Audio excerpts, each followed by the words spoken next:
Quem nunca ouviu falar que toda compra que a administração pública faz fica bem mais cara do que a gente compra lá no mercado privado? E não é verdade que todo mundo acha que isso é superfaturamento e que é caso de corrupção? Eu sou o professor Bruno Grego e hoje eu vim falar aqui para vocês sobre composição de preços nas compras públicas.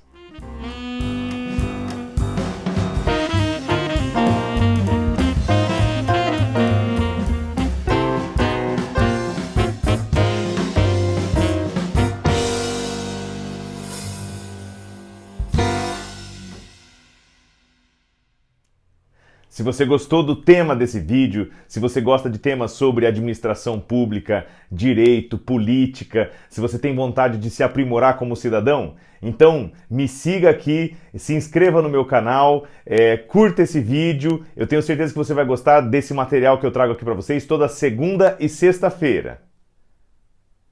Pessoal, estamos aí num momento complexo e hoje é um dia de tratar de temas que, apesar de ser atuais, não deixam de ser permanentes. Nós temos uma questão muito importante que de vez em quando volta aí para as notícias, que é o seguinte: muita gente diz que as contratações da administração pública costumam ser superfaturadas. O pessoal chega e fala, olha, é uma contratação que foi feita, se fosse comprado no mercado privado, custaria R$2, R$3, agora como vende para a administração pública, custa 5, 6, 7.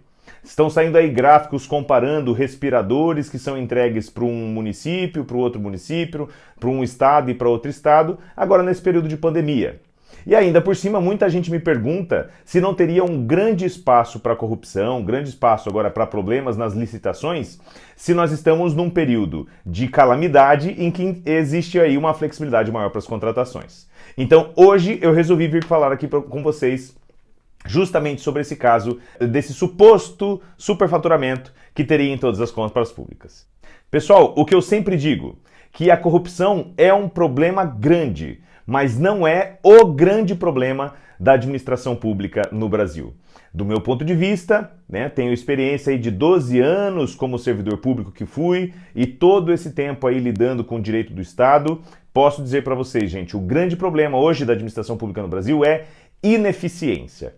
Servidor público trabalha muito, a estrutura da administração pública hoje no Brasil é uma estrutura grande, só que também chega a ser inchada. Então o nosso grande problema é a ineficiência, principalmente na área do controle, Não que nós temos controle de menos, nós temos controle de mais e mal feito. Então muitas vezes o controle é bem feito, nós temos ótimos órgãos de controle, mas muitas vezes onde deveria ser controlado, não é controlado. Qual é o resumo de tudo isso aí que eu estou falando para vocês, gente?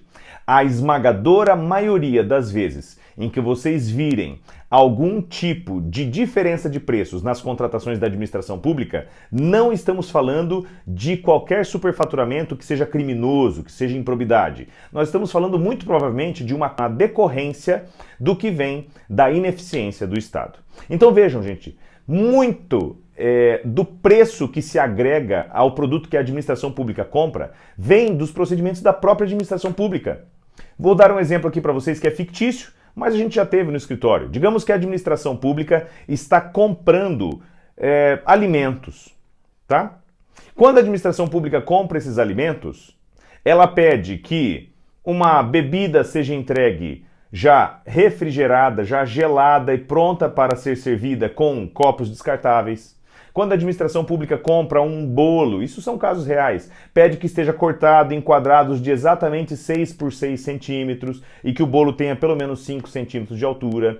Quando a administração pública compra um salgado, um sanduíche, se ela compra pães, quer que entregue tudo pronto. Quando a administração pública compra uma mercadoria, um bem, ela pede que esse bem seja entregue para a administração pública.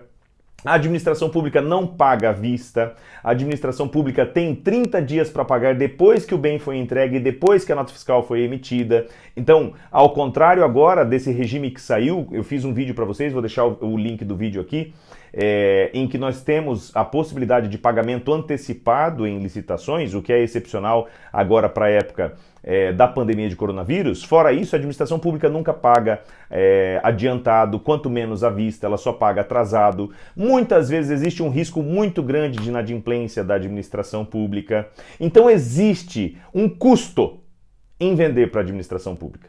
Se você quiser vender um clips para a administração pública, você tem que montar toda uma documentação, ter uma equipe especializada, fazer propostas que considerem a variação de preços para os próximos anos. Muitas vezes você fica sem direito ao reajuste de preços, muitas vezes você se submete a uma concorrência que às vezes até é desleal. E vejam, gente, tudo isso que eu falei para vocês se reflete no custo das mercadorias. Então, tudo que a administração pública compra e vem com esse peso. Imaginem o seguinte, imaginem que a administração pública está comprando uma garrafa de refrigerante para usar lá num curso que ela faz, no intervalo, faz um coffee break no curso, né? E vai servir essa garrafa de refrigerante. Se eu, como agente privado, for comprar essa garrafa de refrigerante, eu vou no supermercado, eu vou até a gôndola, eu pego essa garrafa de refrigerante, eu vou até o caixa, pago, dou um jeito de levar embora e eu gelo em casa. Esse é o custo X. Se é a administração pública que está comprando do supermercado, o supermercado tem que ter um servidor ou um funcionário que vai lá separar essa mercadoria, embalar essa mercadoria, verificar se a mercadoria está correta, vai ter que refrigerar essa bebida, depois vai ter que arcar com o custo de fornecer o copinho que muitas vezes a administração pública perde. Sim, gente, isso que eu estou falando para vocês é experiência prática.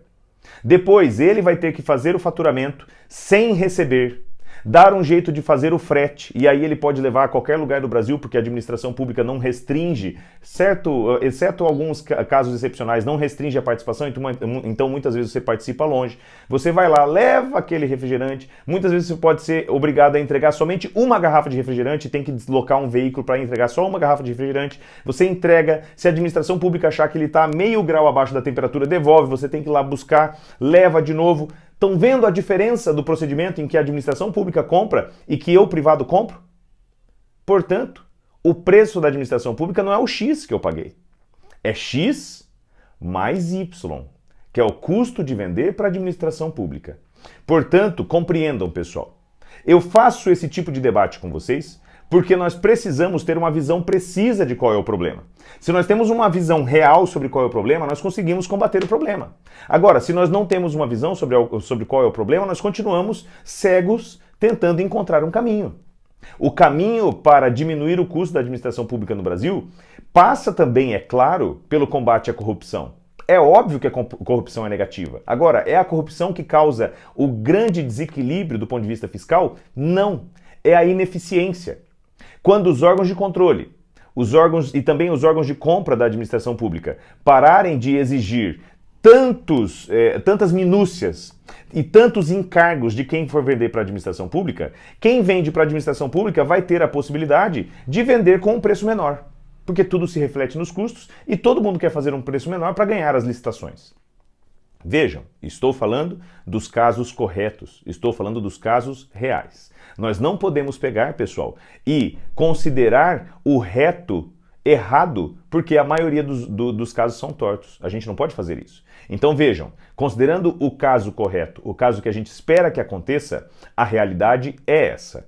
E se nós queremos que a maior parte dos casos sejam corretos, assim como eu falei para vocês lá no outro vídeo sobre os benefícios para políticos, vou colocar o link aqui para vocês, nós vamos ter a mesma situação. Sempre é necessário que nós tenhamos uma visão correta para não confundir quem age corretamente de quem age incorretamente. Se você gostou desse vídeo, curte ele aí. Se inscreva aqui no meu canal, toda segunda e sexta-feira eu tenho vídeos inéditos para vocês, além de aulas abertas praticamente todos os dias da semana. Até mais!